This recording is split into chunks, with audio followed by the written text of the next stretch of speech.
केळकर साहेब बोला.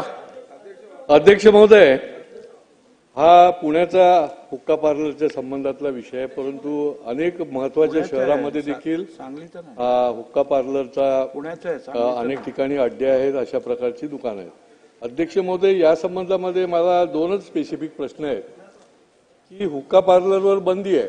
माझ्या माहितीप्रमाणे त्याच्यावर गुन्हे दाखल केले तर 3 वर्षाची सजा देखील आहे, पण अशा प्रकारचे गुन्हे दाखल होत नाहीत पोलिसांच्याकडनं.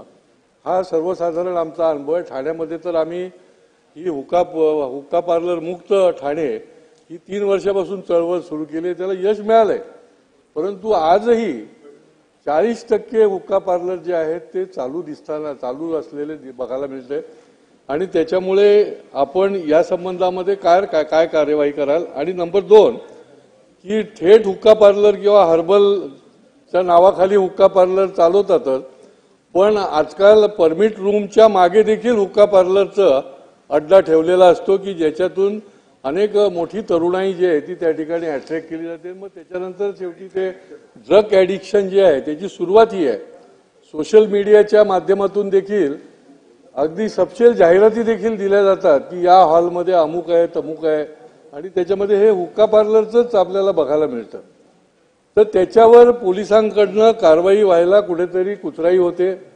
पोलिसांकडनं आपलं धातूर मातूर त्यांना सांगितल्यासारखं होतं आणि हे हुक्का पार्लर चालू राहतात. आता याच्या पाठीमागचं काय राजकारण आहे, काय अर्थकारण आहे, परंतु या संबंधामध्ये कठोर पावलं उचलण्याच्या दृष्टीने आपण कोम्बिंग ऑपरेशन करून ही कायमची बंद कराल का?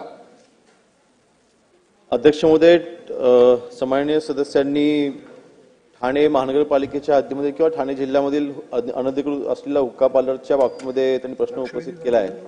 नक्कीच आपल्या माहितीनुसार संपूर्ण ठाणे महानगरपालिकेमध्ये विशेष मोहीम राबवून त्या सगळ्या हुक्का पार्लरवरती कारवाई करण्याचे आदेश आजच्या आज दिले जातील.